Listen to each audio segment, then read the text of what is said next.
All right, ladies and gentlemen, we are live. Hello and welcome. It is time for the penultimate round here, round 14 of the ISRL Division 1 Championship, and what a race we have here in store.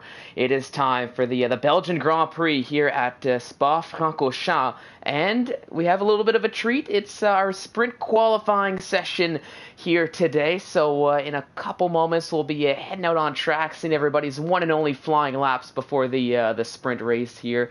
But before we get to that, my name is Fallen Monkeys or Eric here in the commentator's booth to take you through the action, joined of course by Jamie. And Jamie, how you doing today? Excited for what we have in store?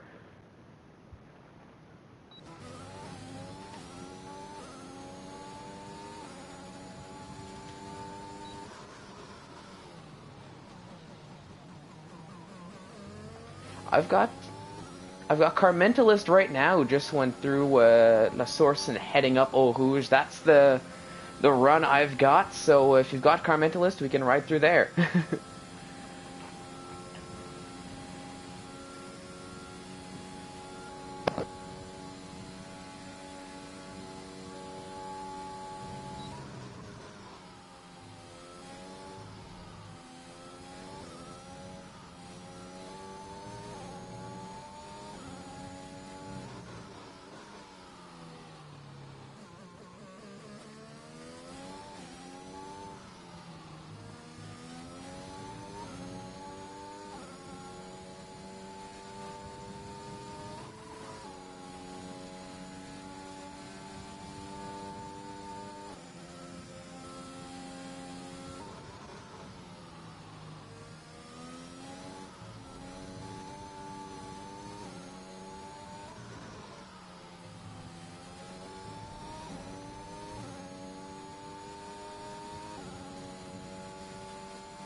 Yeah, great lap time from Dan, and honestly caught me a little by surprise as when I was looking at the timing tables, it looks like Jerome had this effectively all up in the bag up until what I guess was the final corner, but I'm thinking Dan, just a fantastic final few corners, bus stop chicane, nailed the exit and got just enough to snag that pole position. Jerome, meanwhile, falls down to third, and those two are going to be split by Ariel Nathan, who takes a front row slot as well.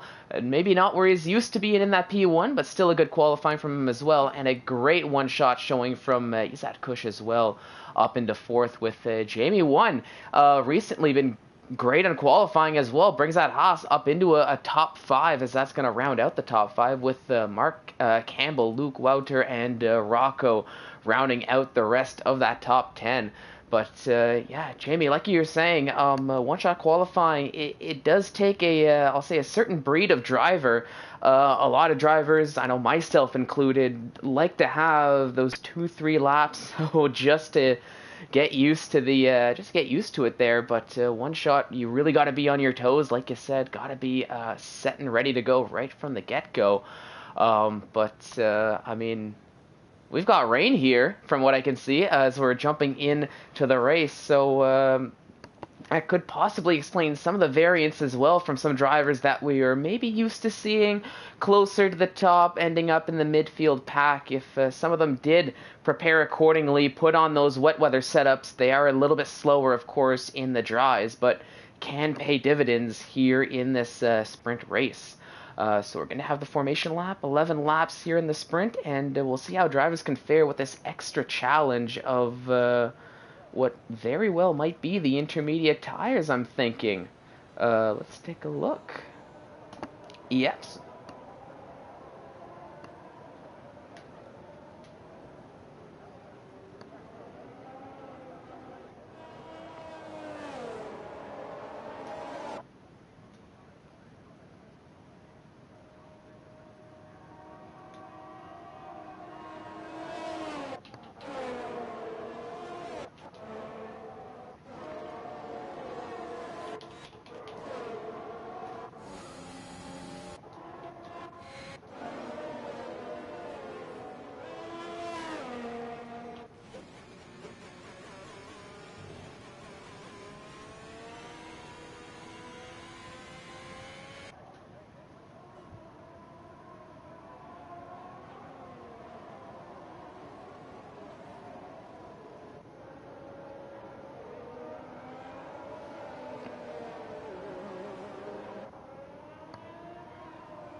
Yeah, we'll see how that's going to play out here. Of course, given it is the sprint race, points for the top 5 here, so there are still championship points on the line. But more importantly, this sprint qualifying will determine the grid order for the actual Grand Prix, which we'll be jumping into once this sprint race is over. But I mean, of course, for the likes of Dan, Nathan, Jerome, all these drivers here that put them up.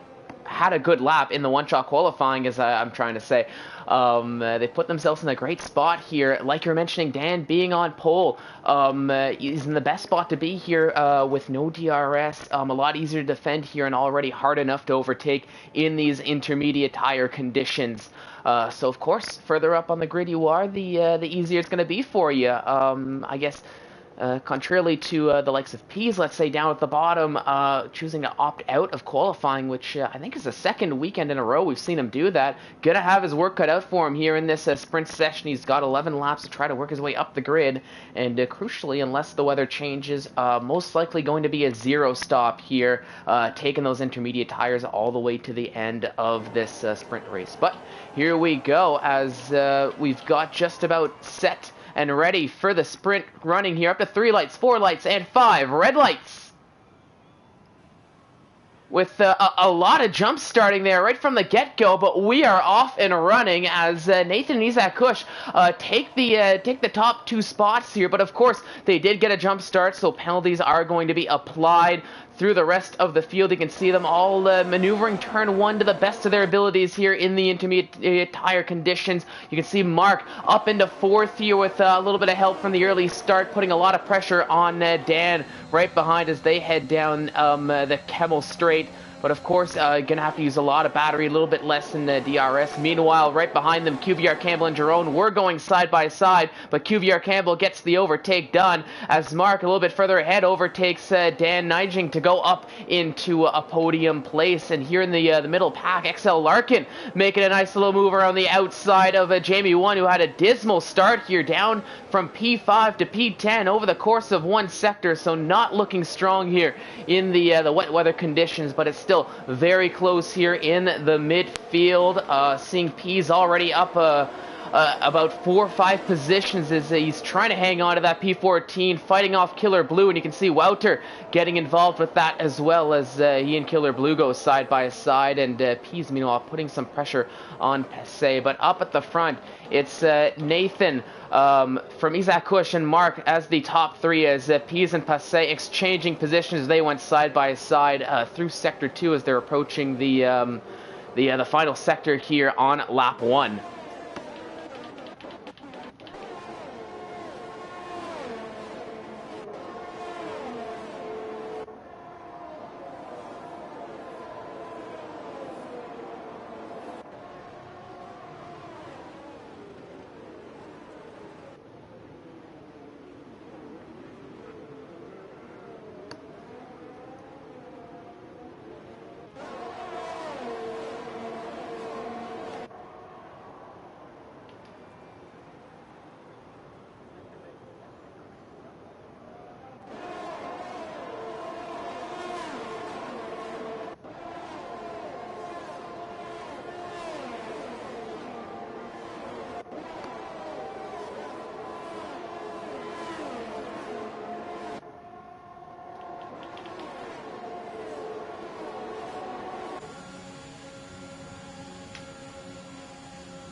Yeah, and but not looking too great for Jamie 1 there, as we saw Ben JS make the overtake, and as we just saw on the screen, Carmentalus goes up into that top 10, overtaking the Haas of Jamie 1. That's really not looking too strong here in these intermediate conditions. Oh no, and that looked to be Ben JS, who went for a little bit of a spin through La Source, I believe. That's the corner, or the double left-hander. No, definitely not La Source. La Source is turn 1. I was telling you I didn't know my corners all that well. But unfortunately for Ben, not what he was hoping for here. Was up into ninth, running a decent race here in the sprint, but all the way down to P18, so not where he wants to be at all. Meanwhile, though, on track, Jamie One is now fighting with the Killer Blue, as we saw Peas not too long ago just get ahead. And you got to think Jamie One, maybe there's an issue with that Haas. It could be possibly that he's using a dry setup and not a wet weather running setup, which might explain the run in qualifying and not so much in the race. But you saw that there, Passay having a little bit of a tank slapper on the exit of the final corner, as he and Wouter, I think, got involved. Wouter, meanwhile, getting ahead of Jamie One into what is truly La Source turn 1, as he goes up into 11th, trying to make up a couple spots here and limit the damage from his qualifying. So very close here in the midfield pack, and down the Kemmel Straight you can see Luke 05 in a bit of a Ferrari sandwich. Is that going to change here? Is XL Larkin trying to go around the outside, but just not enough over speed, can't quite get on the braking in time to stick it around here in these conditions. So going to be remaining in 7th, but still putting a lot of pressure on that AlphaTauri, who's doing all he can to try to defend from the Ferrari. And you got to think, Dan, as much as he's running his own race here, trying to catch up to the top 4, could be in the back of his mind, thinking a little bit of how he can help his teammate get that P5, P6, and work together to close this gap. Also, I'm seeing Jerome chasing down QVR Campbell. Nathan is still leading, but of course he will need to take a pit stop or serve that drive-through, I believe, at the end of this lap, or he risks to be disqualified from the session. All the other jump starters have taken their drive-throughs already, and now are working on, I believe, working their way back up the field after that. So not ideal to be, but of course it's a costly mistake, as we saw. As yeah, there we have it. Nathan going to be serving that drive-through, and that's going to promote QVR Campbell up to the lead of this Grand Prix. But for how long? As you can see, Jerome putting a lot of pressure on the Aston Martin driver, at least through that final corner.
No, it was Ben who had that spin, so still trying to fight along in P17.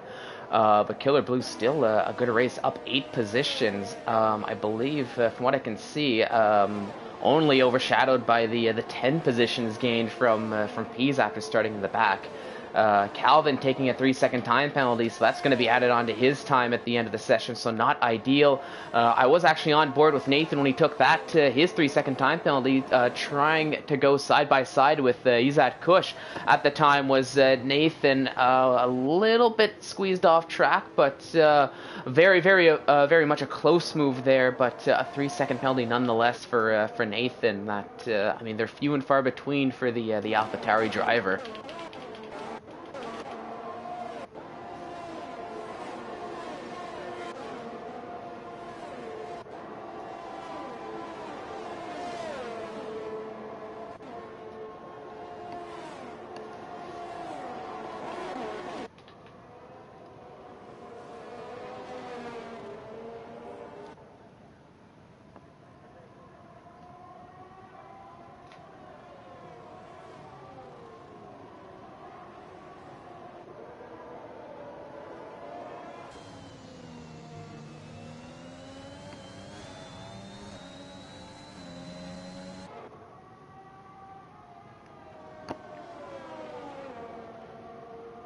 Yes. They will actually get it. They will actually get the weather radar in the like the tire selection screen and whatnot. You'll just see it at the top there. It won't give you as much detail as it does in the garage, but still gives you an idea of the like where the weather is going to be in 6 different stages of the race. So it helps drivers plan out. But speaking of the weather, it might not look it here too much with the onboard that we have right now, Jerome, but. It almost looked like for a while, at least through sector 2, it looked like the rain was starting to calm down just a little bit. But we've got a yellow flag, and that's Mark, who's out of this Grand Prix, and that's going to bring out a full caution safety car, and that looks to be just on the exit of oh, I don't know the corner name, unfortunately. Yes, Stavilo, thank you. Maybe, I'm thinking must have just clipped that inside wall that really gets close up to you, and a whole bunch of front wings there. So I think drivers, are they pitting for slick tires? Oh, so I guess from what I saw was correct there. The rain is letting up, and very similar to what we saw in the Division 3 race, but midway through, the rain calmed down, getting into soft tire running, and I mean in Div 3 race we had our DRS that did get enabled about 2/3 through the sprint race. Doesn't look like we have much of a dry line forming at the current moment, but with a lap or two under safety car, that could give just enough for that dry line to form and possibly benefit those who took that pit stop here on the soft tires. But you gotta wonder if the top 6 who did stay out on intermediates, you gotta wonder if they're gonna be taking a pit stop as well at the end of this lap, or if they're gonna stick to that intermediate tire strategy. As Isaac Kush also retiring.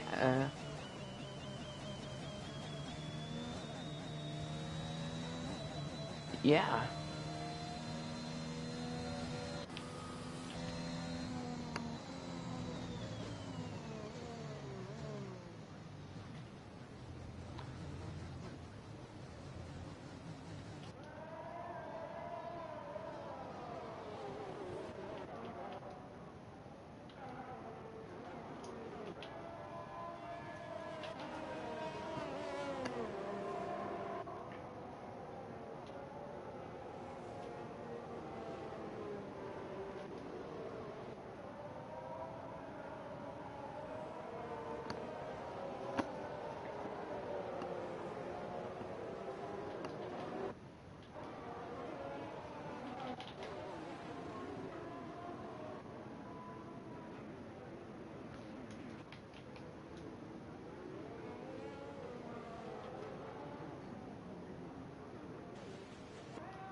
Yeah.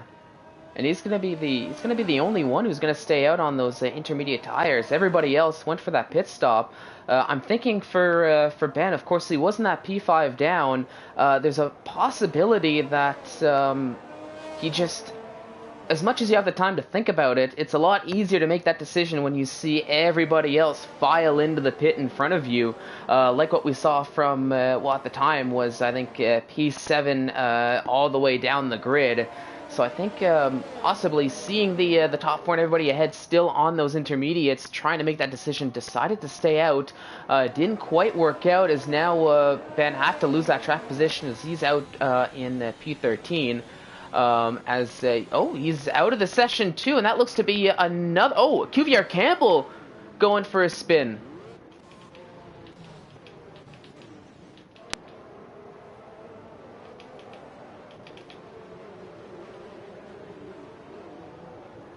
Yeah, well, yeah, but Dan went very slow, possibly taking avoiding action not to get involved. I'm thinking everybody else behind, a little bit of a domino effect as well. Carmentalus Peas, I think possibly even down to Killer Blue, just had to slow up to let Dan back, possibly getting those warnings for illegal overtake under the safety car. Please return that position.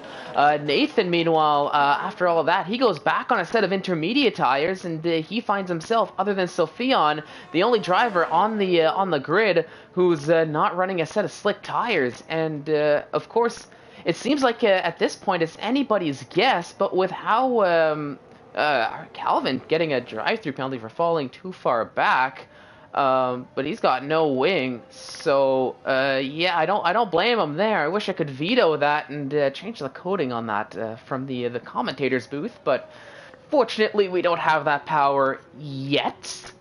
I don't know if it's ever gonna come, but you know, I can hope.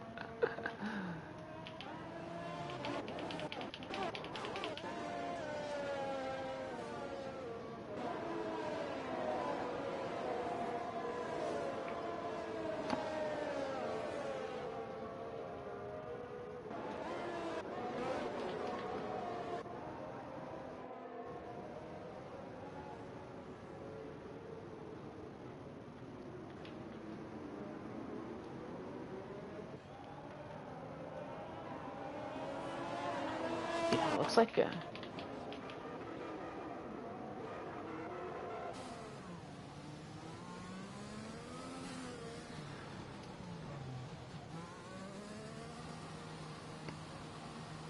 yep, Calvin also in the pit lane, so both Williams are going to end up double stacking here, so an interesting call. Calvin, he retires from the race, so he's had enough with this guessing game.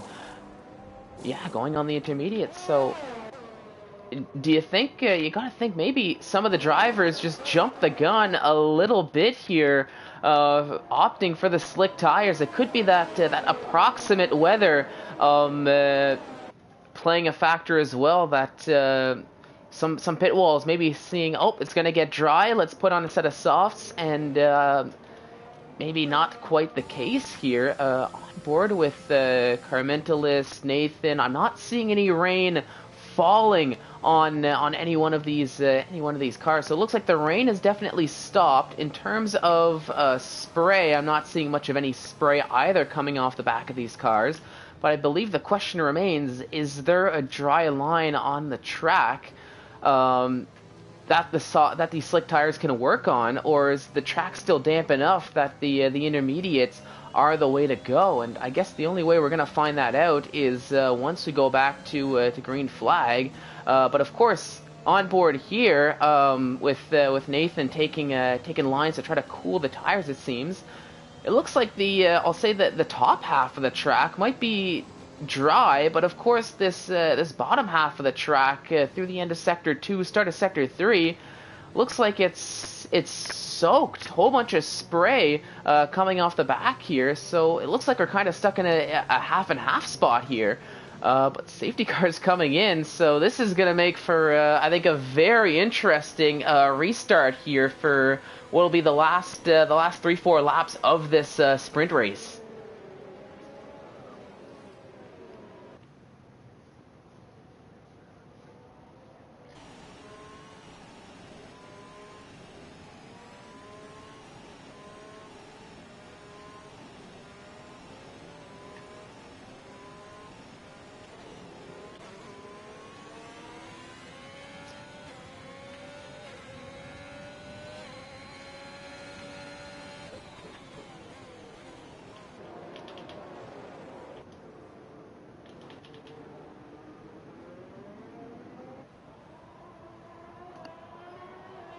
That was XL Larkin in the Ferrari going into the pit lane. Jamie 1 going into the pit lane as well. I don't think they're feeling comfortable on those tires. A yellow flag here through the...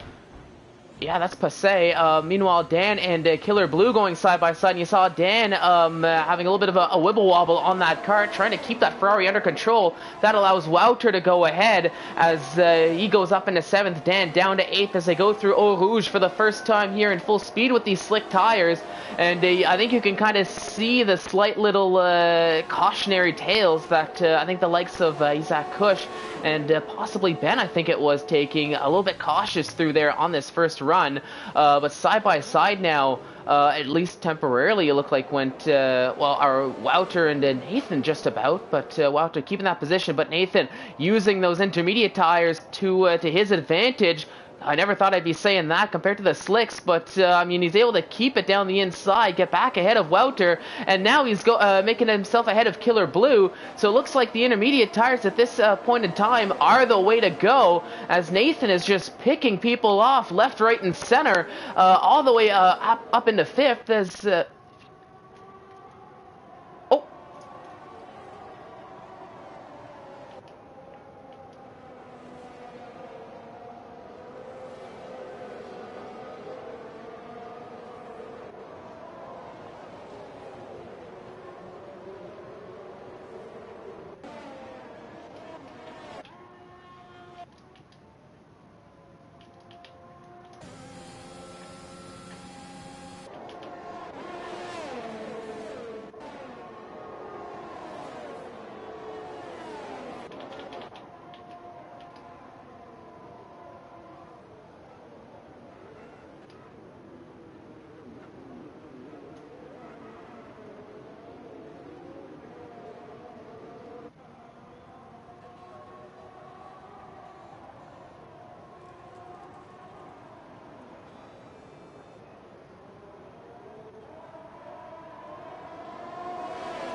Yep. Oh, as XL Rocco almost had a moment and a half there, going up the hill, but saves that car. Looking very sly as he does it too. But Nathan overtaking Jerome to go up into P2. Now he's got to close up the that gap to Sophion if he wants to head back into P1.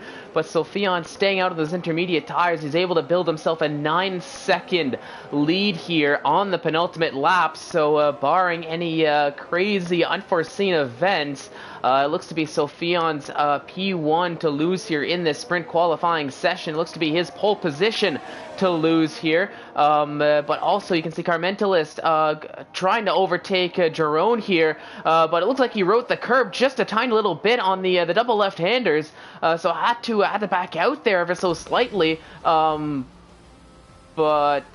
did the race end for you?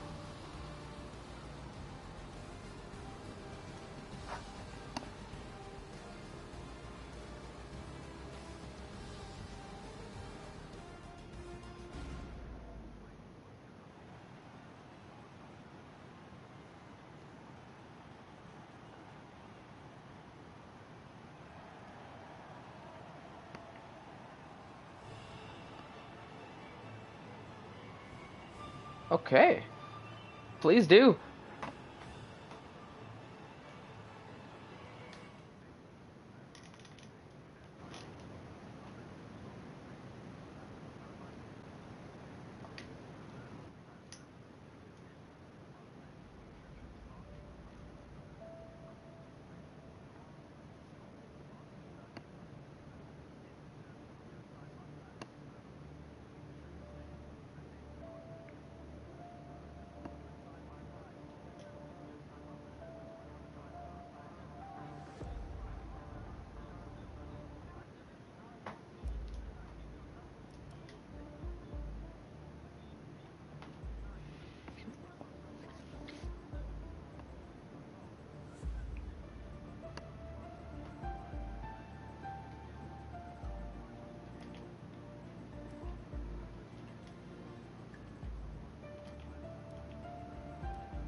Jamie. I'm just letting you know. Apparently, we can't hear your voice here, so I'm not too sure if your voice share is off. But yeah, it looks like we just can't hear you.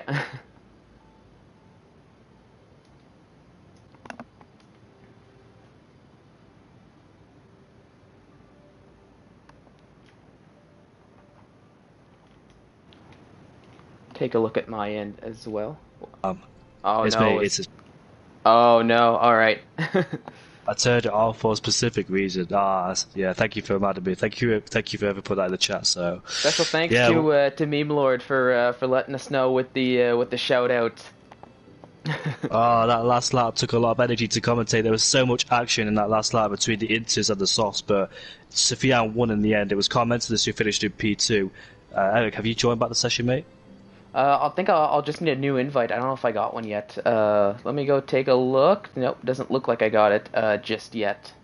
So classifications and XL Larkin did pit under this after the safety car. He pitted one lap after. He finishes in P10. He was looking to make moves on Luke, Javud and Killer Blue, but got himself in an incident. Killer Blue from P17 to P6. XL Rocco's good result from P10 to P4. Wild to P5. Javud in P7. He did leave the session.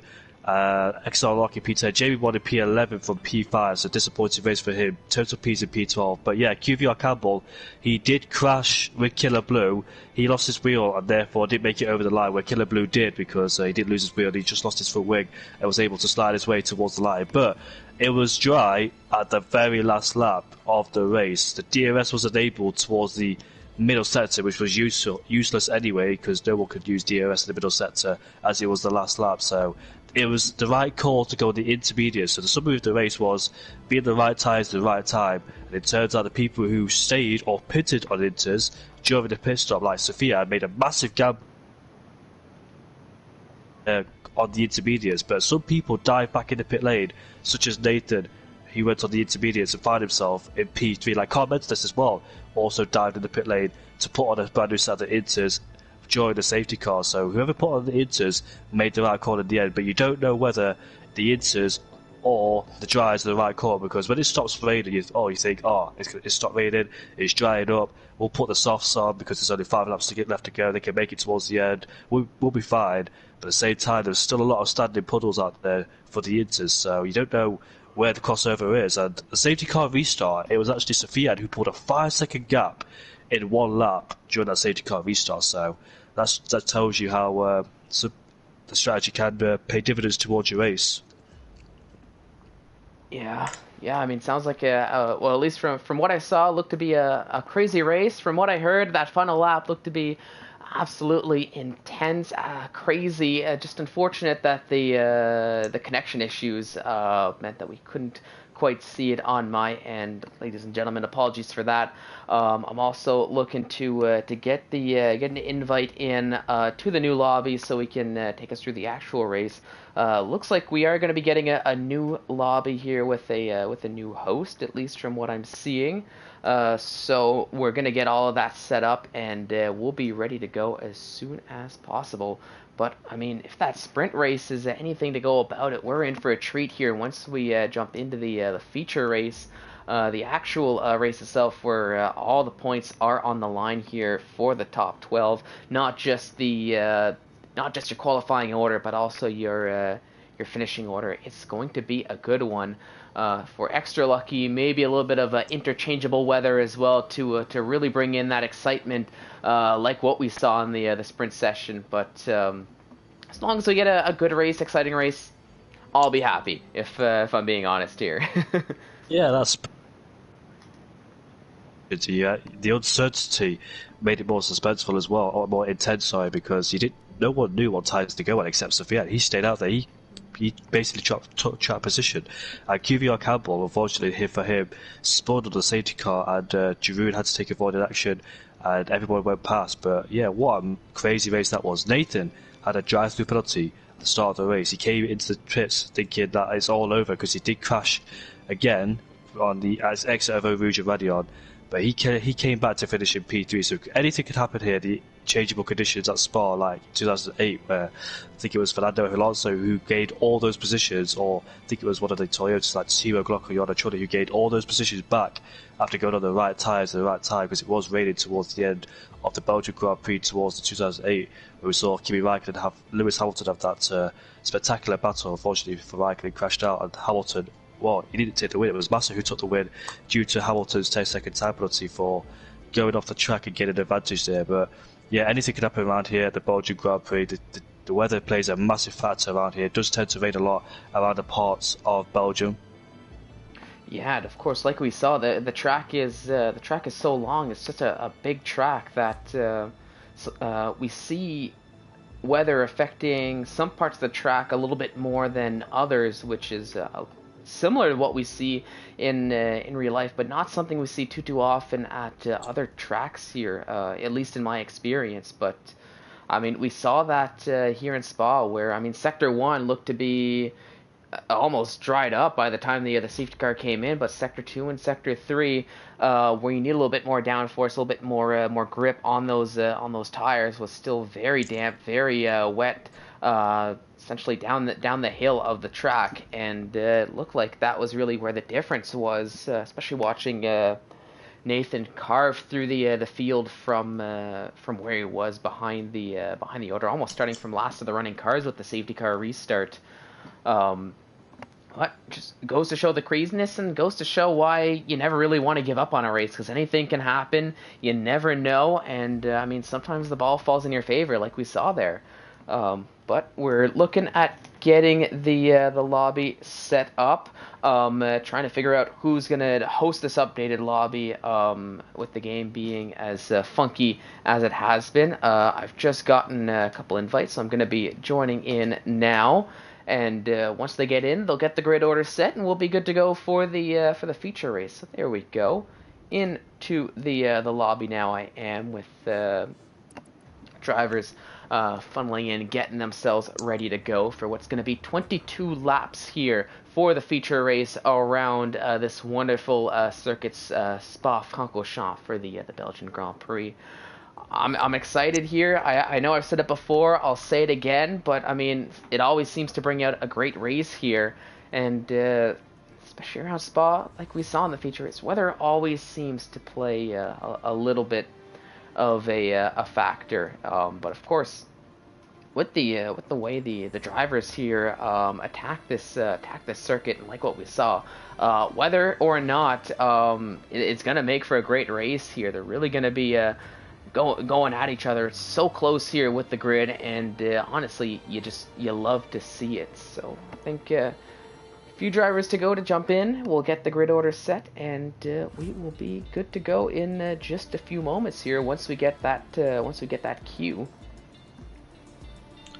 Even XL Larky pitted when the safety car came in. He made a pit stop. He lost a lot of time, but he gained loads of it back, especially the final lap when he was in a queue of soft runners ahead of him. So that tells you how much the Inters were really the favourable tyre during the last few parts of that race. But congrats to Sophia for judging it really well. Maybe he didn't know whether it was the best call or not. Maybe he just gambled, and sometimes you have to gamble, and therefore he won the lottery. So he takes pole position for the race, and let's see what he can do from there. Yeah, we'll see what he can do from pole position. Sometimes you wonder, especially if you're the only one going with that strategy, if you did make the right call. But I mean, you got to give props to Sophia on there for sticking to his gut, feeling no, we're not ready for soft tires, and as we saw, it definitely worked out for him. Seeing Nathan. Hope we're sitting comfortably. That I am at least very comfortable here in the commentator's booth. Feed up all that wonderful stuff.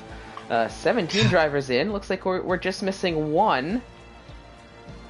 So don't know about you, but it's nice and hot here in England or the UK. Don't know about where you were in the US. I mean, Canada. Sorry.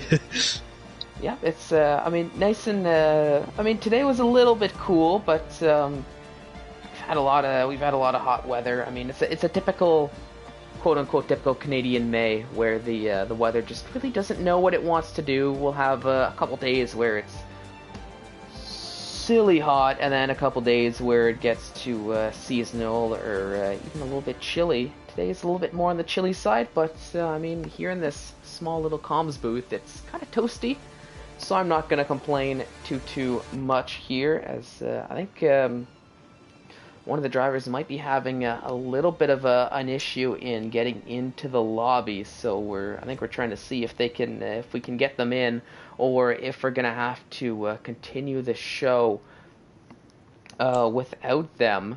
Hopefully we can get them in, but I mean, of course, internet issues do what internet issues do, as we all know, and hate so much. Unless that's just me, but I don't think it's just me. We all hate internet issues. One of the worst nightmares you could have. Being any type of game, whether you're playing racing, anything really, you just don't want internet connection issues whatsoever, because it could just absolutely ruin your day. But whilst this is going on, what about the Spanish Grand Prix? What do you think of that one, Eric? I mean, pretty good race. The outcome was ideal for me, all considered. Given my given the team I cheer for, the driver I cheer for me, it was a great, absolutely fantastic race. But I mean, of course, so Verstappen fan and a Red Bull fan. Yep, pretty much that. I mean, you do got to feel for Ferrari though, and I mean, what happened to Shaw? That's I mean, really unfortunate, but worked out well for the Red Bull. So I can't say I feel too bad about it, all considered. And I mean, yeah, I thought it was a pretty good race. Yeah, especially in the early parts where we saw Russell versus Verstappen. That was a fantastic fight between those two. Russell, the Mercedes car wasn't quicker than the Red Bull. Russell did all he could with the DRS issue that Verstappen had as well. So it's incredible to see that Russell, what he could do with a slower car against another car. He could just defend like that for quite a few laps. But eventually you all knew the Red Bull that was going to get through anyway, whether it was DRS or not, or by the strategy. And it was nice to see some 3-stop strategies get involved, because we usually see the 1-stop, or maybe on the odd occasion 2-stop, if it's like they got battle between the drivers, like in Spanish Grand Prix last year, where Verstappen did the 1-stop, I think, and it was Hamilton did the 2-stop, and Hamilton eventually won the head of Verstappen into doing a 2-stop strategy. But yeah, 3-stop strategy hits it back in again, but the lobby's about to get ready. Yep, we got the queue to go. Drivers are readying up. Lobby is set up and ready. And you'll notice with 17 drivers, it looks like Calvin in that Williams was having some issues, I believe, and I don't think those are getting resolved anytime soon. So unfortunate for Calvin there, but the show must go on, and it will go on in just a few moments now. We've got the clock hitting 0, loading into the race lobby now, so all will be revealed in just a little bit. What's the track gonna look like? How is everything going to play out here? And we are just about set for the 22 laps here around the Belgian Grand Prix, the feature race. The points are on the line here for the championship finish. All that matters here is effectively where you finish.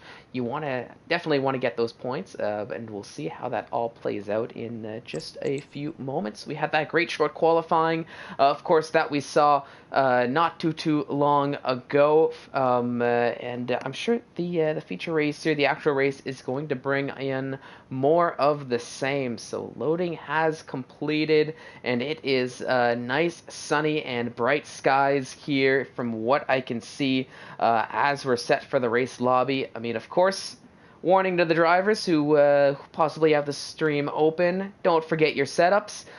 It'll be a very rough time if you happen to be running preset 3 around this track. Much better off if you have that setup you're working on all week to run this race in. So that's my little reminder for those who have the stream up, and for those who don't, hopefully you'll remember your setups, or you might not be in for a great time here. But we've got that first X. A cue to go in just a few moments for the formation lap and, of course, the start of the race. We'll get to see what everybody is thinking for their tire strategy here. And Jamie, if you're in this spot, would you start on the softs here, or do you think you'd go for the mediums and try to run a little bit longer? That's a good question, actually. Well, you can start with tires you want because obviously it's a brand new lobby, but I don't know. I think if I was outside the top 10, I'd go on the mediums because it's not like 22 laps around here. It's not many laps around here. It is a long circuit included, but I think I'd just go for the normal strategies like soft to medium, or medium to soft, sorry, if it was outside the top 10. But yeah, I think if I was in like the top 3, if I started there, I'd go the soft compound tyres, but further down, I'd go the mediums. You can see the Killer Blue, Total P's, Luke, Dan Nysink, XO Larkin, so both Ferraris there on the same strategy. Relentless Passe, QVR Campbell and Mark have all gone for the medium compound tyres. Mercedes of Isa Kush, Ben JS, Jamie Wan, Relentless Javoon, Relentless Nathan, Rocco, Comments, and Sophia, all on the soft compound tyres then. So P's is the highest medium runner in P5 then.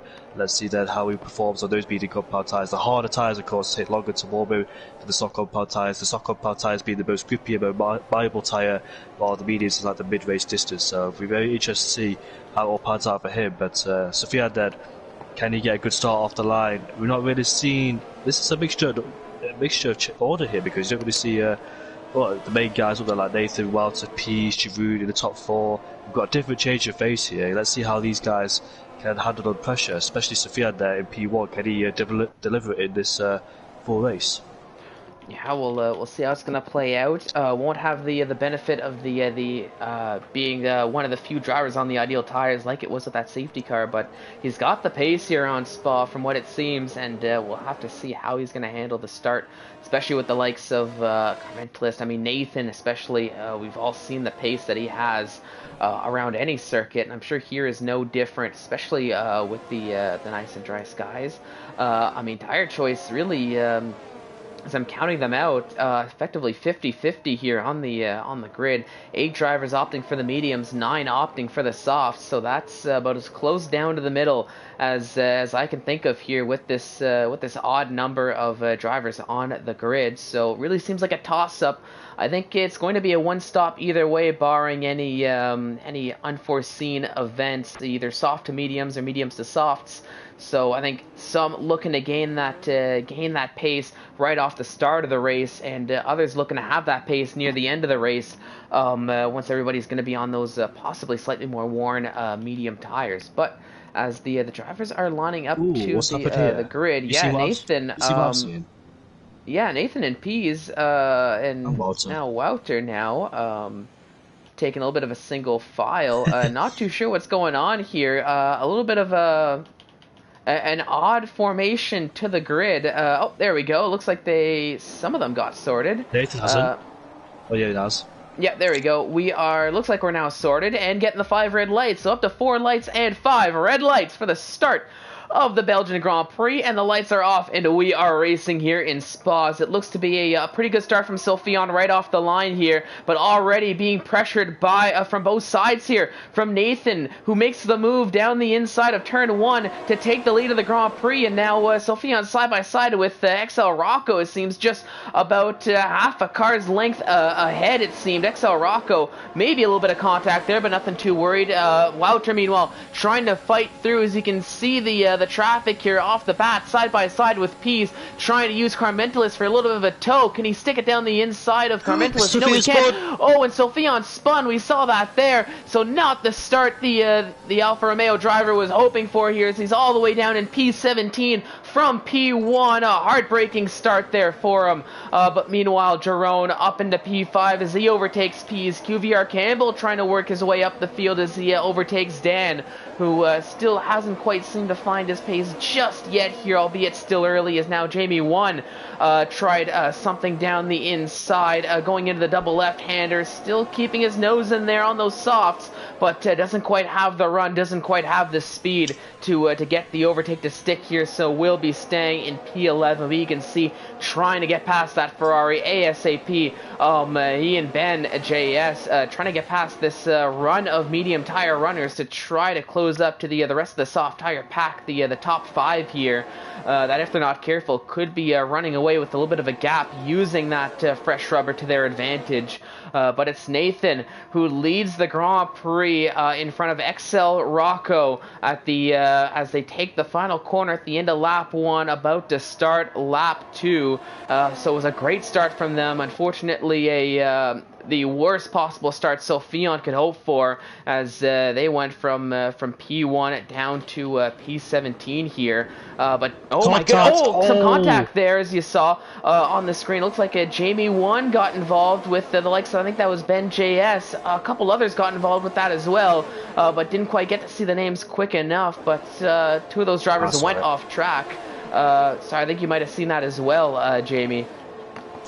Yeah, Dan Neising was in the middle. There was nothing he could do about it. He was just sandwiched in between, and just hopefully he could come out clean. But he's still fighting with... Oh, he's on the curb, and he saves it. So good save there from Dan Neising. But Sophian then was a victim coming out of Lacombe. Unfortunately, he touched that inside curb, got sent into a spin. So that ended his race, unfortunately, there in P17. But let's see what he could do from P17. Has he still got the race pace like he did at the short sprint qualifying? And Dan Nicely's gone really wide with that nowadays, so that's definitely awarded for sure. But yeah, Dan got squeezed in between 2 cars. He collected both of them, and therefore the 2, which I think it was Jamie 1 and Ben JS, went off the track where Dan escaped from it. So I think Jamie 1 and Ben are on the soft compound tyres. That's why they're all over the back of Dan Neising, looking to get past that medium runner, but unfortunately there lost even more ground.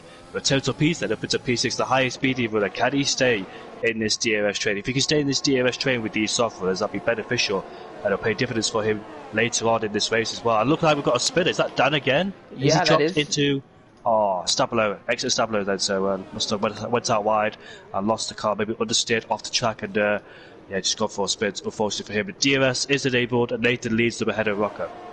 Yeah, so really unfortunate for Dan, as he takes that spin there, and he finds himself down the order. So really not a great lap for him, as Jamie 1 is heading into the pit lane, and I think Dan was going to follow suit, and he is going to be following as well, as you got to think some of that struggling that we saw on that past lap from Dan had to do with a little bit of wing damage on that car. You could see fighting a little bit more through those left-hand corners.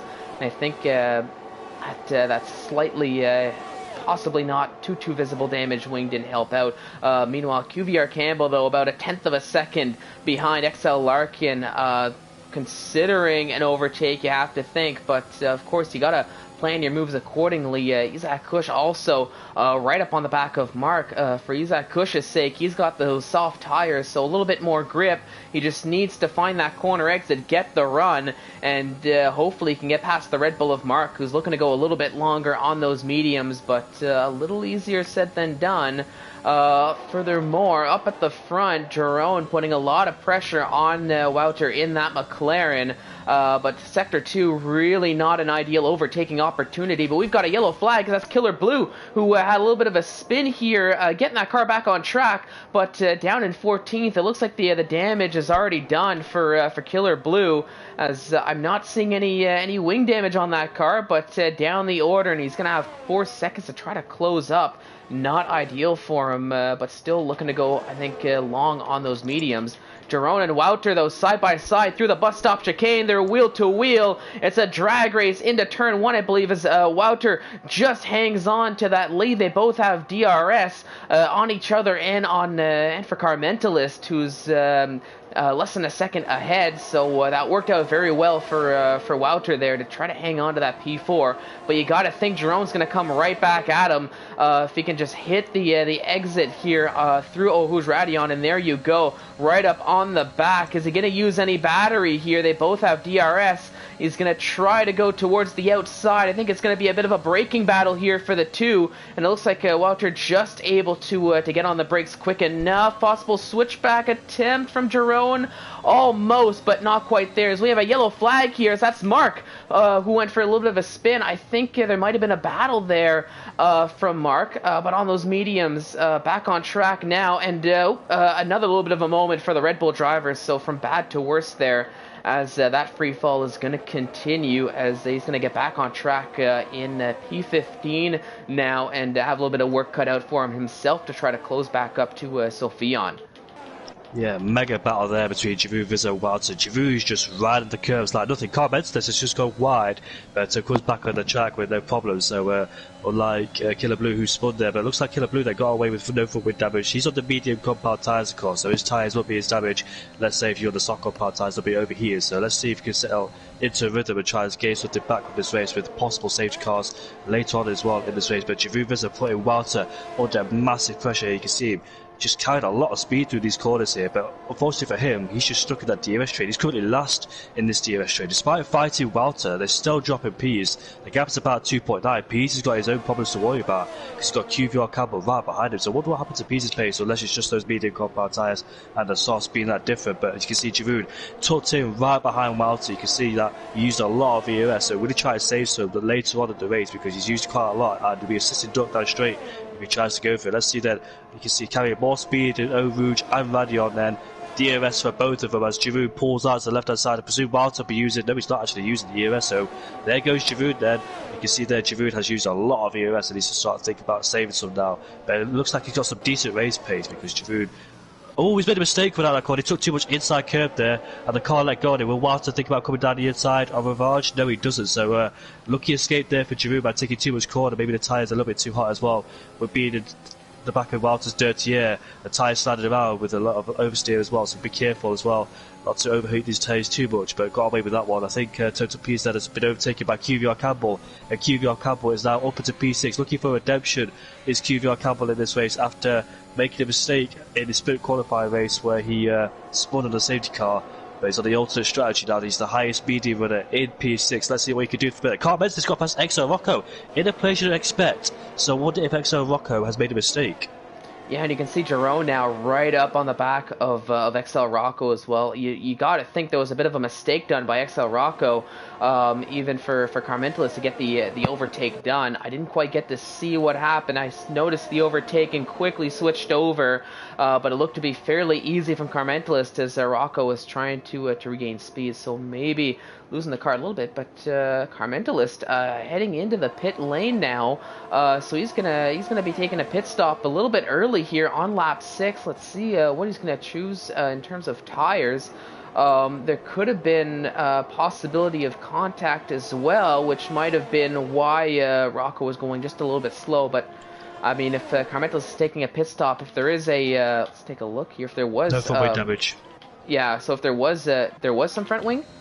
There was no front wing damage, it's a scheduled stop then, so yeah, I think he wants to get himself out of this train to try and undercut these guys ahead, so that's why he's probably pitting that early. But I've never seen somebody pit that early. It's Easter Kushten has got himself as XL Lock, a bit of action between them guys down in the midfield there, so it's separated the train a little bit. As you can see, Nathan's checked out a little bit now because the gap is 1.5, and you can see Giroud all over the back of Rocco trying to get past him as quickly as he can before Nathan pulls out too late. So XO Rocco then under massive pressure from Giroud. Let's see how he can handle this, as Giroud would love to get past him to try and put pressure on Nathan ahead, his main competitor, as he's been close with him all season long. And we see some good battles between those guys, but in this sector you'll be struck behind his Total Piece that picks himself up a 3-second time penalty, but you can see you can't really overtake in this part of the track. You've got to wait unless you can get him down at the bus stop chicane, try and get a good release coming out of Stabilo, but we might as well wait for the DRS because your rival can come back. And you can see the understeer. Oh, we hit the wall! You can see the massive understeer that Giroud has suffered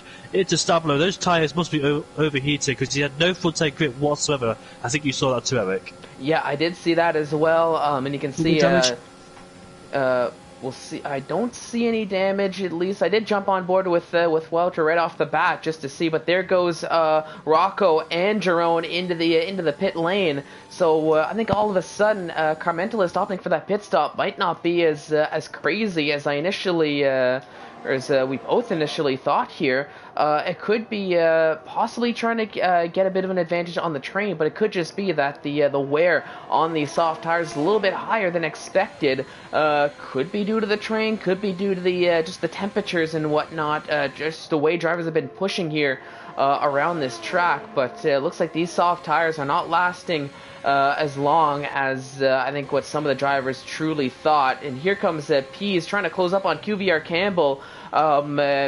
Got to about a tenth of a second, but just not enough to get the overtake done. Ben JS, meanwhile, getting ahead of Luke, and it looks like Carmentelis did get ahead of Killer Blue with the help of DRS, and here comes Sophion, speaking of, going to try to stick his nose down the inside, but goes for a spin in the process. Looked like there was a little bit of a light wheel-to-wheel tap, but I can't really fault anybody for that, if I'm being honest here. I think a lot of that was just the curb there on the inside of that corner, just taking a victim as it has. And who is that? That's Killer Blue, who was effectively into the wall. That's some pretty heavy wing damage, missing an entire end plate on that Alpine. So he's going to struggle here through sectors 2 and 3, and definitely going to be a pit stop here much earlier than expected for the Alpine driver, who is looking to go long on those medium tires. Crazy scenes around here. It's so easy to lose it around here. The Belgian Grand Prix, no name, and these corners, these high-speed corners as well. Yeah, it's so difficult to try and keep it with it. But Sofiane then, it's his second sprint in that same corner. Unfortunately, there he's dropped, and Nathan then is in the pit lane, and I can confirm that it was front wing damage for Chivu Visser. He was right behind Exo Rocker. Exo Rocker was sliding through the pit lane. Jamie Wan has retired. Could that cause a safety car? Where's he retired? That's where Giovinazzi crashed, and George Russell. Yeah, the safety car's been deployed there, so that's benefited the soft runners. The Jamie Wan has lost at the exit for the end of the middle sector there. So unfortunately there, Jamie Wan has crashed out, and it was only 3 lap old tyres anyway for Jamie Wan, so he must have lost it by himself.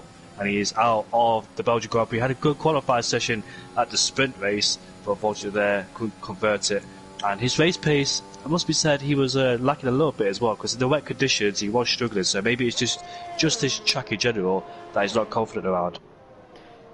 Yeah, that I'm not sure. I mean, looking at where that crash happened, I'm going to preface by saying I didn't see the incident myself, so I'm not, can't speak out of 100% certainty.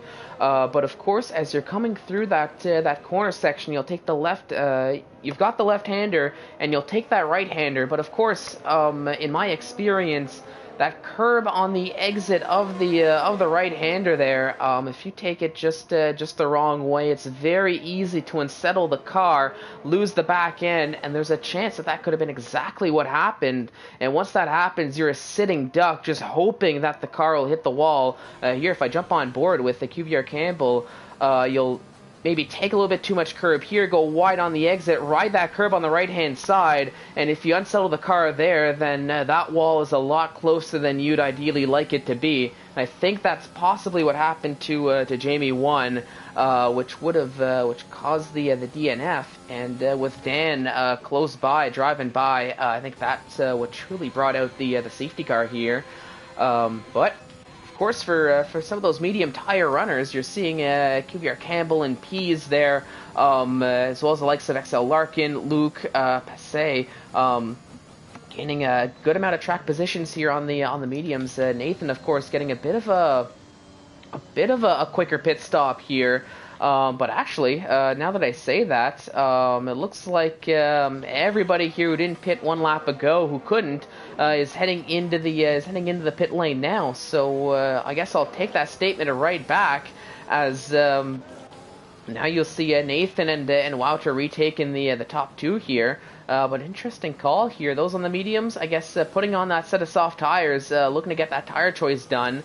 But unless they pit again here under the safety car and head back to a set of mediums, they're essentially it feels like there's been a collision. What happened there? Total P's smashed into the back of Exo Rocco. Unfortunately, I don't think Total P is I don't know, I was on board with Exo Rocco. I just felt somebody smash into the back of us, and unfortunately it was Total P's. They were slowing down quite a lot before Eau Rouge because they were catching the safety car. So, in fact, QVR Campbell and Exo Rocco were squabbling over position because Rocco and QVR Campbell was coming out the pit lane. Rocco was already going to his full racing speed if he can. QVR Campbell overtook him, so I'm not quite sure where the white line ends on that one, but unfortunately there, Total Pease has got full wind damage. We're quite sure who's at fault because I was aboard with XO Rock on the side, just looking at the overtake between himself and QVR Campbell. But yeah, so people on the soft compound tyres, they have about 11 laps to go. If he goes into the lap 10 and goes on lap 11, I'm not quite sure. 11 laps can be doable, but the peak performance of those tyres will be gone, it must be said. Yeah, and I mean, with those soft tires, we are seeing most of the grid. They're lasting 6 to 7 laps on those tires, so it's really going to be asking a lot of those soft tires, and I don't know if that's really the ideal strategy. I guess we'll see how that's going to play out. We've seen it often enough here in Division 1. Where drivers they'll do that, they'll take that pit stop, get the 2 tires out of the way, and then go back on the ideal tire at the next lap, and just recatch up to the safety car field afterwards, and consider that their 2 pit stops. We'll see if that's going to be more the same. I'm thinking for Pease at the very least, it's definitely going to be the case for him, because he's missing an end plate on that Alfa Romeo. So it's definitely, I think, going to have to get that fixed, and that's going to be a bit more of a time loss. So a costly bit of contact, especially now with the safety car coming in at the end of this lap. He's going to have to, he's going to lose possibly even more time than he was hoping for with that second pit stop here to get that front wing changed. But a late call to bring in the safety car, it seems, as it's just diving into the pit lane now. You can see Nathan going very slow around the bus stop chicane. Wouter trying to figure out when he's going to go, plan that out, and almost 2x2 there go Wouter and Carmentelis, as now Nathan hits the power as he's going to go. You can see QVR Campbell. Oh my goodness, that was XL Rocco going very deep there. Thankfully, he was able to ghost through everyone, so that worked out well at the very least. But oh, and there's a big accident in the back, so Fion out of this race. Looked like Jerome got involved as well. That's a yellow flag in Sector 1. Not gonna be a safety car. But it looked like, yeah, the Alfa Romeo and the Red Bull got together. I thought a Haas got together, but hang on a minute. It's QVR Campbell and Wouter are side by side as they're battling it out. Wouter on the inside, QVR Campbell on the outside. QVR Campbell on the softs, though. Who's gonna have the extra grip here? As is it gonna be the outside line on the grippier tire? Turns into the inside line, and it is going to be QVR Campbell who goes up into P2 as he's gonna try to chase down Nathan on those medium tires. We can see Wouter staying very close behind. There was another move a little bit further back as I saw the arrows, but not quite too sure who made the overtake. That might have been Ben and Killer Blue, as they're side by side now as well. The 2 Alpine drivers battling for position. It looks to be Killer Blue who gets the overtake done, and now Dan right behind for companies. He's going to try to get ahead. XL Rocco left the session. Not ideal there for him, I don't think, running in 8th, but that could be possibly more connection issues there for him. But a bit of a hectic restart there, but Nathan still leading, but QVR Campbell closing up very quickly on those soft tires. We'll see if he can maybe get an overtake done here in the next lap or two, as I think XL Rocco is just going to continue to fall down the order there, running in AI mode. So I'm going to try not to catch too much of that and switch over, especially with all the action elsewhere on the field that we're seeing. Example, XL Larkin closing up on Isaac Kush, closing up on Carmentalist here. We'll see if XL Larkin can put those soft tires to use and gain a little bit. Let's switch back over to QVR Campbell. He's got some battery to use. He's closing on Nathan. Is it going to be enough to warrant an overtake? A lunge, something? No, not quite, as Nathan lives in P1 for another few corners at the very least. Switching back over to XL Larkin again, not quite a move, sticking along the back. I think I think a lot of these drivers just waiting for DRS to activate before truly feeling confident in getting that overtake done, barring any mistakes from the drivers ahead. Yeah, QVR Campbell then has a long way to go on those soft compound tyres. He has to get past Relentless Nathan to make his race work. Otherwise, if he's stuck in that DRS trade, he can't get anywhere with the soft tyres getting older and older. He's got a long way to go, about 11 laps extra on those softs. So let's see that. Can he overtake it? He's got to help with DRS now because they were both using their battery down the straight. So even Stevens down the straight last time out of the Campbell straight, but this time with QVR Campbell having the benefit of DRS, it will definitely overtake Nathan with the help of the soft compound tyres and try and pull away from it as much as he can before the soft start comes to an end. But Luke then has got past XL Larkin. They go side by side, but Killer Blue's got past XL Larkin, so he must have made a mistake. He's got no front wing, has Larkin, so he's made contact with somebody. It's dropping further behind, so unfortunately there, Larkin has made an error as QVR Campbell then putting the pressure on Nathan. You can see Walter waiting in the background along with Car Mentalist and Issa Kush. DRS enabled them to head down into turn number 1 into La Source. No overtakes will be done here into turn 1. It will be all weighted all the way down into turn number 7 when the calm starts then. So just focus on getting a good exit coming out of turn number 1 and try and get a decent run coming up the hill towards Eau Rouge and Radion. It's flat out in these Formula 1 days, especially in the heavy fuel tanks as well. There is QVR Campbell then using the EOS. You've got to watch out for Walter as well because he might come through on Nathan and himself. Here comes Walter on Nathan. He goes to he's boxed in. He might be boxed in as Nathan will try to fight him down the inside, and Walter then he does not take the place off Nathan. QVR Campbell takes the lead of this race, but watch out, the soft compound tyres might come to an end. The pendulum might swing back towards Nathan's way later on once those soft compound tyres do start fading away. Yep, with Walter also on the mediums, could be bad news for QVR Campbell, but crucially for QVR Campbell, he got the overtake done, so now we can use that clean air and that extra grip to try to gain a little bit of an advantage. We have a yellow flag, though, a little bit further down. That looks to be the Red Bull of Dan. Dan Neidsink not having a race to remember here after that great one-shot qualifying that we saw. I think someone spun. That's Nathan. Oh no, and that's Nathan out of this Grand Prix. Let's see, let's jump on board here. And that's going to be a full caution safety car, actually, as I just noticed. Going to neutralize the field here. And oh my goodness, in an interesting spot. I'm not too sure what happened there. If I try, he must have lost on this corner that Pease is coming up to, because he finds himself, look on the right hand, well, he was on the right hand side, right where that red wall was, that red and yellow wall. So it had to have been right on the, almost on the apex of the corner, I would think. Just maybe unsettling the car a little bit, unless there was some contact. But I don't think. I'll switch over to Walter as he's taking a pit stop. Okay, no wing damage here, so I don't want to think there was too much contact, but couldn't quite speak for certain, given I didn't quite see the incident, and don't have too much of a guess as to how that would happen. Mark, meanwhile, is also out of this Grand Prix, as it looks like he lost it on the... I think he just wrote the curb on the exit of the... I don't know what that corner name is, and I don't have it open anymore, but that's another driver out here, and that was under safety car of all things as well, so not ideal for the Red Bull, but a bit of a disappointing finish to the weekend for Mark here. Yeah, it looks like QVR Campbell then has got one less drive to worry about, and Issa Kush then. Walters decided to go to a brand new set of soft compound tyres then, so he'll be rapid towards the end of the race. We might have to watch out for him on those soft compound tyres.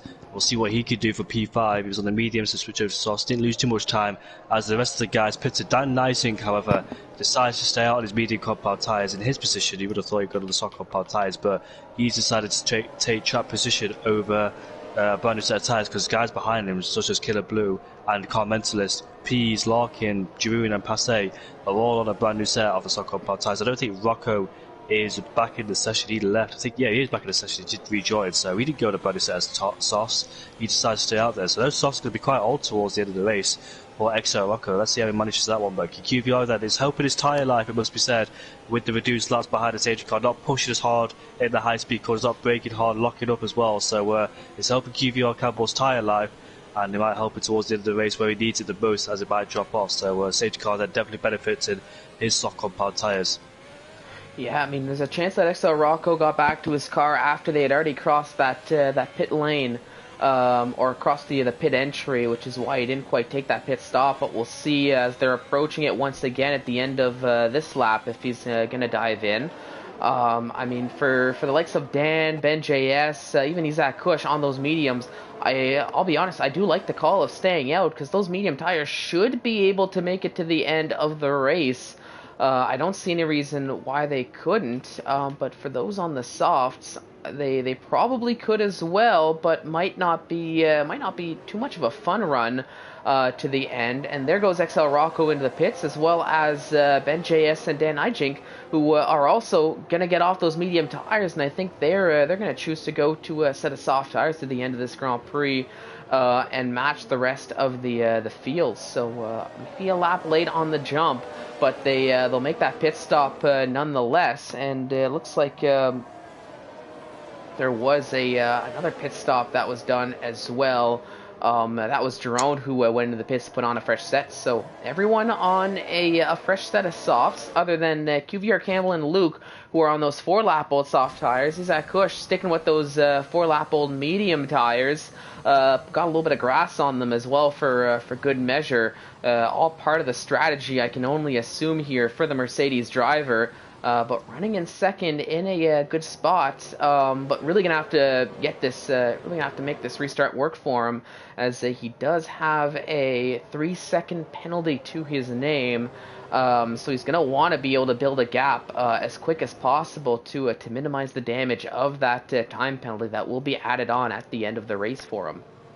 Good redemption drive for QVR Campbell so far in this race. Still quite a long way to go, and you've got a lot of soft runners putting pressure on you as well. So QVR Campbell then doing a fantastic job so far, and have a dismal sprint qualifying race, and now he's turned it into something good here. But still, he's got a lot of work to do, considering that the guys behind are on the brand new set on the softs. The benefit is, though, he's got like Isa Kush and Luke, who are the mediums and the same tyre age as him, keep trying to keep the rest of the soft runners behind, or brand new people on a brand new set of tyres behind, even longer, so it might pay dividends into his hands as he could try and pull away from those guys on the soft compound tyres.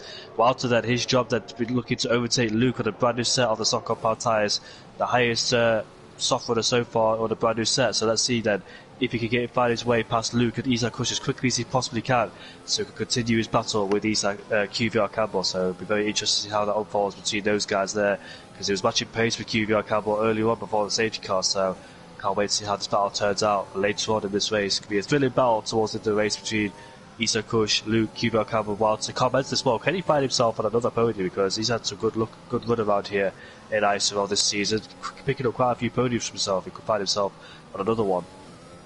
Yeah, Carmentalist running in P5. I mean, he's gonna have to get past Wouter, who's been looking pretty strong, I would say, here around this track, and of course get through the top 3. But of course that extra little tire wear and tire difference could play a factor near the end of this race. We'll see how it's all playing out, as the safety car is going to continue for what I'm going to assume is going to be one final lap here, in hopes that it goes into the pits at the end of this lap, so we can get back to some green flag racing, which is what we all came to see here. But it's gonna be a good restart. I will have to say. You can see everybody on the softs, Zach Kush on the medium, so it's gonna be an interesting battle for him there, as I think already trying to play some mind games with QVR Campbell, visualizing that overtake down the Kemmel Straight. But we'll see if that can pay dividends for him once we get into the actual race here. But it's gonna be an interesting finish. That's for sure. I mean, I'm looking here. When I look at those, let's say the position changes, QVR Campbell and Isaac Kush actually having a heck of a race, up 13 and 14 positions. So really having a great drive there for him. Definitely our two biggest movers by a long shot, as we can see. Down on the other end, possibly due to that internet connection issue a while back, XL Rocco down 7 positions. I'll say the biggest loser here on track thus far, but still some time to mitigate the damage for XL Rocco in the Haas, being the lone remaining Haas driver here on the field, with Jamie 1 retiring out a while back, bringing out that first safety car. Sophia, Nathan, and Mark, the other DNS retirees of this Grand Prix, with the safety car now coming in at the end of this lap. So you can see QVR Campbell slowing up the field a little bit more than what it already was, putting some heat in his tires, doing that last little bit of preparation before deciding when he wants to go. There's a very good chance they'll choose to go right around after that final corner, given that even if he decides to go now, it's going to be a slow up at the final corner anyways. So we'll see how it's all going to play out. Of course, QVR Campbell can dictate the pace. He's going to decide when he wants to go. Everybody else behind, their goal is to figure out when that's going to be, and it looks like he is going to go just a little bit before the braking zone here. I think catching a couple drivers off guard, and myself, to be fair. But around the final corner they go and head across the line, and we are back to green flag racing. And it was a great start from QVR Campbell. You can see Wouter already trying to make an overtake, going around the inside of Luke 05, and gets the overtake done. So Wouter back into a podium position as he's going to try to close up to the to those top two, as he's going to try to use those fresh tires to his advantage. And already 0.2 of a second behind Isaac Kush and continuing to close. He's not using too much of that ERS. He's defending towards the inside. Can he outbrake? It's going to be close, but not enough to get the overtake done. So Isaac lives to fight for P2 on another day. XL Rocco, meanwhile, you can see right up on the back, or was up on the back of Dan, but through the corner. That dirty air not working out too well for him. Carmentalist now right up on the back of Luke, and you can see Wouter really showing he wants to try to get past Isaac Kush as soon as possible. Moving to the left, moving to the right, really trying to make it seem like he's everywhere in the mirrors of that Mercedes. And is he going to try to stick it around the outside here of this corner? This is where we saw Nathan have that moment. Wouter, though, he does make the overtake stick cleanly, gets it done, and he finds his way up into P2 now. He's going to try to chase down QVR Campbell, but QVR Campbell's built a 2-second lead here, so already giving himself a little bit of a cushion, but we'll see if that's enough here on lap 16 out of 22, with the rest of the field trying to close up here and essentially spoil the party. Wouter would have loved to make that overtake, but look at Isaac Kush, he's fighting back around the outside of the inside line, but Wouter blocks past the moves and he stays into P2, and then the stock compound tyres. Killer Blue is going in the pit lane. QVR Campbell has set the fastest lap of the race there, but Wouter with those 4-lap fresher tyres, can he close the gap between himself and QVR Campbell? We'll find out that. He's still got Isaac Kush on the back of him, but Wouter would have dearly loved to overtake Isaac Kush around Le Combs, so he didn't lose too much time in that middle and final sector, because he spent a lot of time squabbling with Isaac Kush. Isaac Kush went wide at Rivage. Killer Blue then calls it enough for the day and retires in the pit lane. And will Isaac Kush be under massive pressure as well, because of the medium compound tyres? You can see that Luke is gaining and Carmentis is gaining. Luke looking to pick up his first podium, Carmentis looking to pick up about his third podium of the season, so he knows there's a podium up for grabs. Bear in mind, Isaac Kush has only got a 3-second time penalty anyway, so Carmentis there looking to get past Luke into this corner in Rivage. Does Luke outbreak himself? He does go wide. Here comes Carmentis underneath him. Does he get the move done? They're still side by side, giving it to No Name. Carmentis at the outside line, and what a move there for Carmentis. Here comes Pease then, following through. Does he want to go side by side into P1? He does anyways, goes down the inside, touches the inside curb, but he makes the move stick. He moves up into P5, so Luke got compromised, got put offline, going to No Name, allowed Pease to have a better run on him, and it inevitably took P5 away. So let's see then. Has Pease, he's got a 3-second time penalty anyway, so he can't get a podium, but Carmentis instead, podium chances. Wouter's got a 3-second time penalty, so Carmentis could get a P2. So even better for Carmentis then. QVR Campbell, that the pressure has probably been released off his shoulders, knowing that the guy in second place and third place have picked up a 3-second time penalty. Oh yeah, definitely. You got to think breathing a sigh of relief here if you're QVR Campbell, but just a little bit, because even with that penalty, you can see the gap is closing. It was 2 seconds, now down to 1.1. So you can see Wouter, he's on a run, he's on a mission here.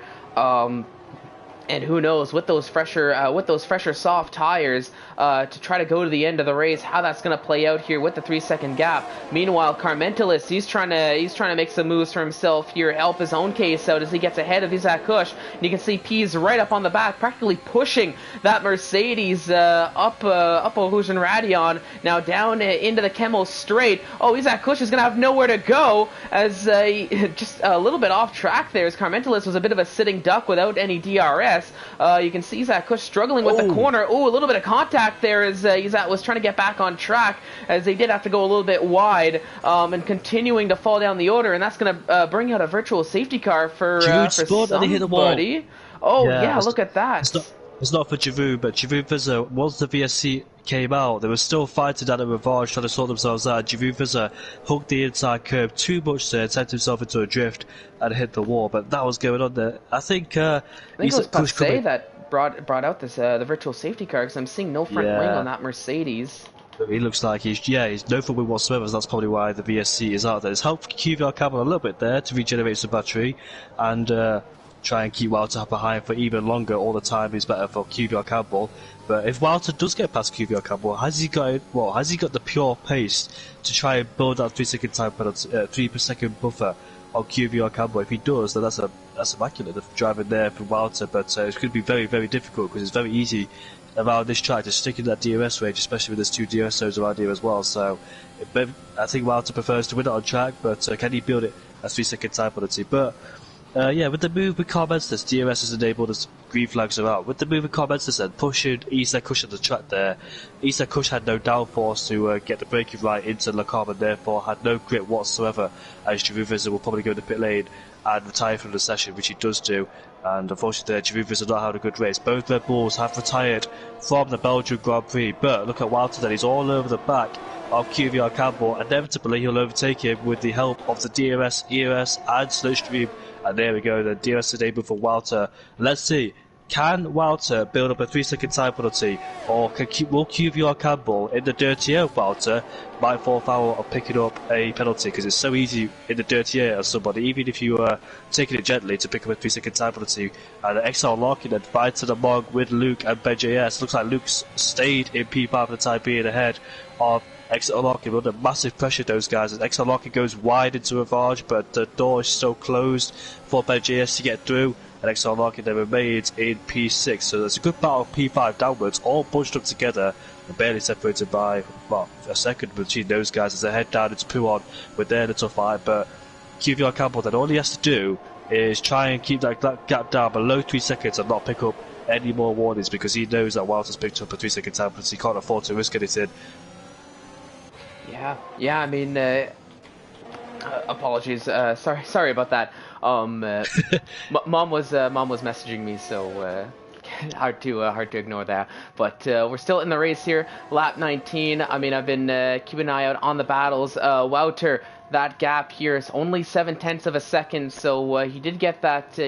He is creating a little bit of a window, but still crucially, QVR Campbell keeping in that DRS range, which is crucial for him here. But of course, this I'll say this midfield battle is just a crazy one to see here. XL Rocco trying to close back up. Is he going to try to overtake down the inside of BenJS?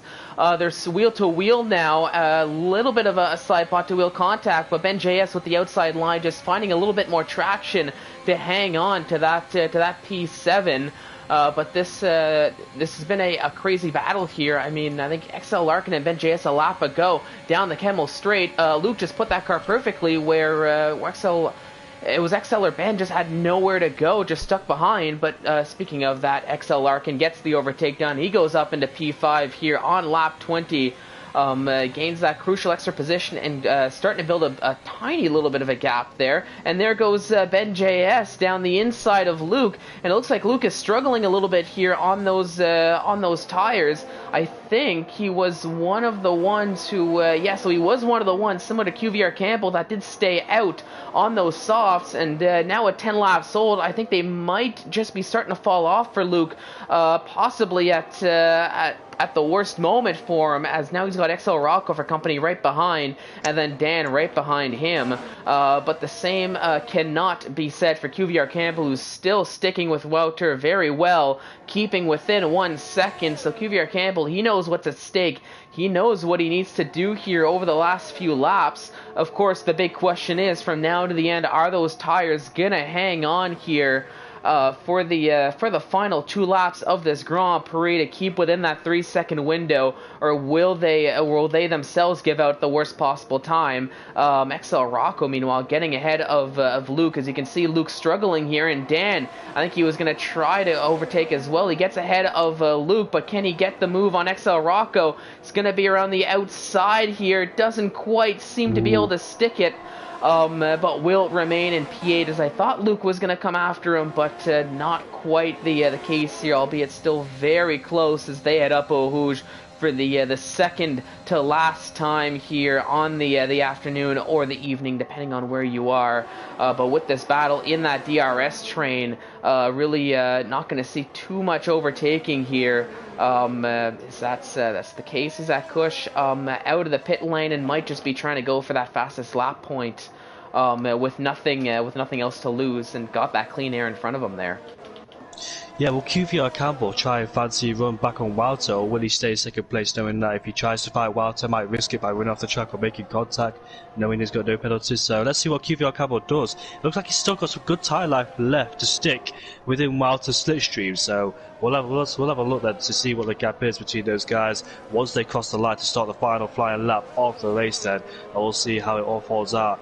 And XR Rocket under the massive pressure of BenGS. XR Rocket, like you mentioned, got past Luke into the final 2 corners. He went around the outside, he had much better speed into Blanchimon, was able to slipstream and outbrake him, and he put Luke on the curb. Therefore Luke couldn't get on the throttle as quickly as he would have wanted, hence why Dan was able to take on Luke and try to take on XO Rocco. So big scrap going on for P5 from XO Larkin all the way down to Dan Neising. But we're heading on to the final lap of the race there. QVR Campbell is running low on the EOS, so is Walter, but QVR Campbell, the gap was 1 second at one point. Dan Neising is fighting with Luke there as we head into the final call. Looks like there was contact because Luke is ghosted. Dan lets him through, so it looks like Dan made an error there or something like that, which he does do. So Dan, playing the sportsmanship role, gives the place back, knowing that he's probably at fault. I didn't really see what happened, but BenJS then is right behind XL Larkin. Looks like the battle for first place is off the cards.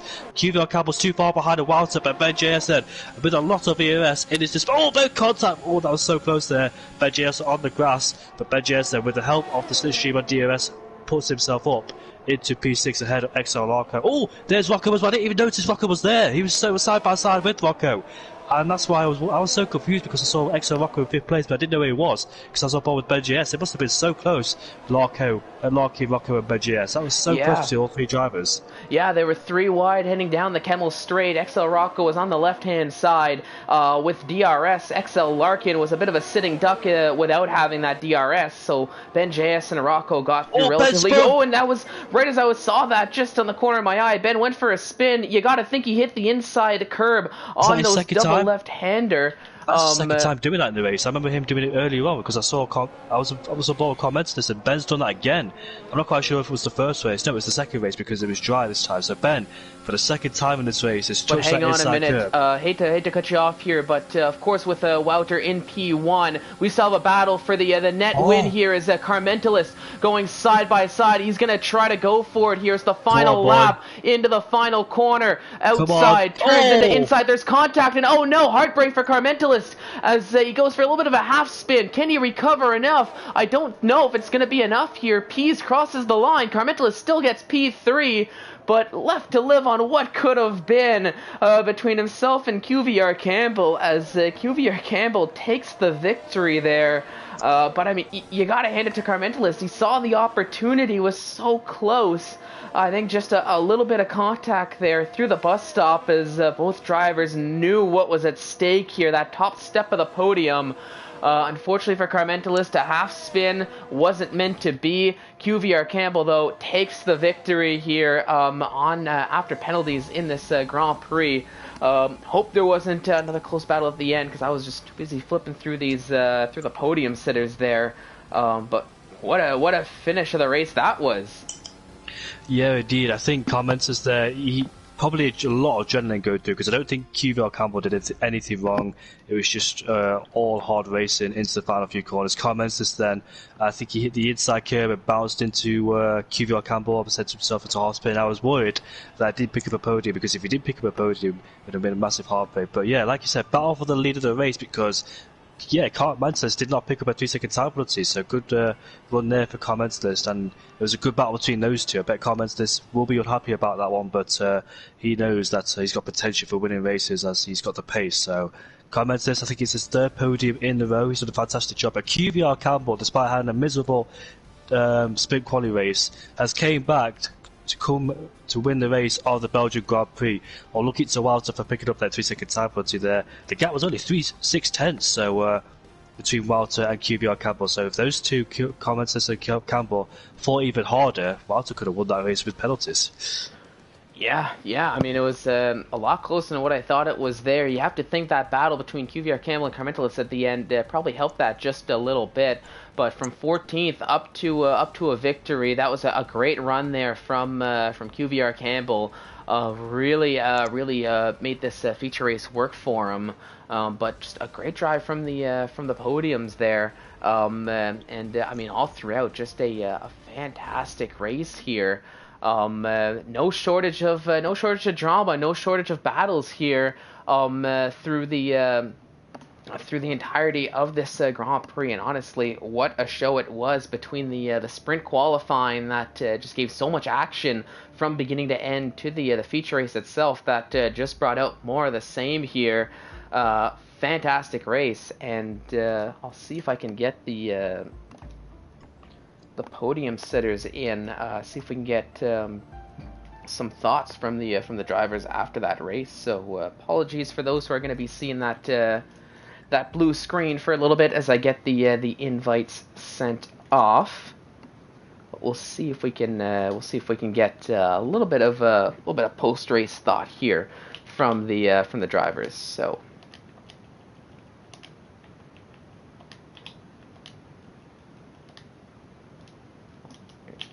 Campbell already has it. I think Walter already has it from at the very least last week, but we'll double check here. Yeah, definitely. Yep, so does still have it, and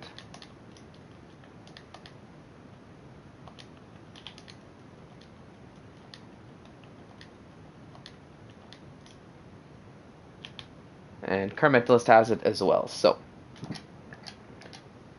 All three podium sitters have already have access to the exclusive podium comms room for those post race interviews. I'll jump into the showroom here. Let's get that race winning Aston Martin on the screen here. But I mean, Jamie, that was honestly just great action all throughout. Just never. Didn't really seem like there was much of a dull moment here, whether it was battles for the lead, battles just throughout the field. I know the midfield just had a crazy battle with the two Ferraris. I mean, Luke, which seemed to be everywhere with those battles. XL Rocco as well, once he got back in. Just those four cars were battling all throughout. But, I mean, just honestly a fantastic race from start to finish here. Yeah, comments this. I didn't even see him coming towards QVR Campbell. I was more focused on QVR Campbell trying to make a move on Walter, but that wasn't possible because it was noticeable that QVR Campbell's tyres were just dying in the end. And I think if it wasn't for that other safety car, his tyres would be shot. I think comments this would have had a chance of winning that race if it wasn't for the extra safety car helping QVR Campbell's tyre life. But bearing in mind though, without the extra safety car, those guys pitted on a set of soft compound tyres, so you never know what could happen there. So there's a lot of ifs and buts in the race, but QVR comments this knows that he has a chance of winning the race this season. Well, it's only one more race to go, so can he win the next one? But yeah, I think he might be a little bit disappointed because he knew that there was a chance of winning the race, but P3 is still a good result. P2 minimum with that penalty with Walter, but you have to try it. You have to really fight hard, especially with these guys, because they're really hard people to fight. They're really consistent. They're really fast, and that's what makes Div 1 just the best of the best, really. That's exactly it. So if I take a quick peek here, not seeing anybody jump into the lobby, the party for the post race interviews. I think probably all just trying to calm down after that one. I mean, it was a crazy race as we saw, and yeah, I only noticed it right at the end with Carmentelis seeing that gap close. So want to quickly jump on to catch that. A little bit of a heartbreak for Carmentelis, but thankfully for him, he still got the podium at the end of the day, so can still celebrate with that champagne, even though it might not have been the ideal finish he was hoping for.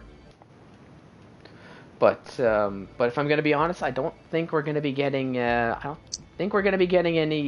thoughts here after that race. So I think we might just call it here. So I mean, Jamie, any final words before we round off the stream? Well, the last race of the season coming up next week at the Brazilian Grand Prix, and what a way to end off. Brazil is always a fantastic track to watch as well and battle, and also the Monaco Grand Prix with real life F1 as well. So it's coming to an end this season. What a season it's been ever since the Russian evaluation race, heading towards, well, one of them's in, so Yep. I'll end my words here and we'll talk to Walter. All right, so yeah, so let's get that McLaren on the screen here. So Wouter jumped in. Wouter, can you hear us at all? Yes, I can. Perfect. All right. So I've only got the feature race here. So from the feature race, starting in P6, I think your one shot really didn't quite go the way you hoped for, if I remember correctly. So a bit of a recovery race, but I mean at the end it worked out well for you, up into second at the end once it was all said and done. But I mean, talk us through it. What were your thoughts here on this? I'll call it the race weekend. Yeah, quali wasn't great. I very messy lap and very safe because I think I've had to slow down quite a lot to not invalidate, and that was my main focus there. And yeah, just bad starting position. Then we had the sprint race, which I should have picked for Inters, but we were like, let's stay out. Let's just go for it. Didn't work out, but most of us stayed out, so it was like it's not that bad. Then for the race, it was just sitting behind each other for most of it, and then the pit strategies came into play a little bit, and safety car came out at a good point behind Nathan, and yeah, so Lewis got ahead of us, but then another safety car, Lewis didn't pit, and I pit for softs, and I think that was the right call, and I think that's why I got a dumb penalty in the end. I think I can get it removed, so I think there should be a P1 there. But not sure yet. We'll see after this race. But yeah, good result overall, and I think pace was good. And I don't know what happened behind me the last corner. I need to see that. Yeah, I mean you definitely had some pace through the entirety of the race weekend. Now I did want to ask for that feature race, or sorry, for the sprint race I should say. When the safety car came in, was that a call from the from the team radio to pit for softs, or was that just seeing everybody pitting for softs, just sort of going with the flow? What was the thought process there? We were. I think all of us were expecting it to dry up because it wasn't raining anymore. There was no drops, and so we went for the softs, and we thought it was going to dry up in those 3 laps behind the safety car, but it didn't, and then it stayed wet without actually raining, so it didn't dry up. All right, and Jamie, anything to add at all? Good pace in that last stint of the race, catching those guys on the order tyre. I think it was Isa Kush, and yeah. Did you think with QVR Campbell's older tyres, did you think you could pull a 3-second gap, or? I don't think maybe if I got him out of the DRS, but he had DRS till the last lap, because you could see the pace difference. Because I think I put him on 2 seconds or 1.8. So maybe if I had 2 more laps, but I don't. It's yeah, the penalty was a bit dumb, but I don't think I would have pulled 3 seconds.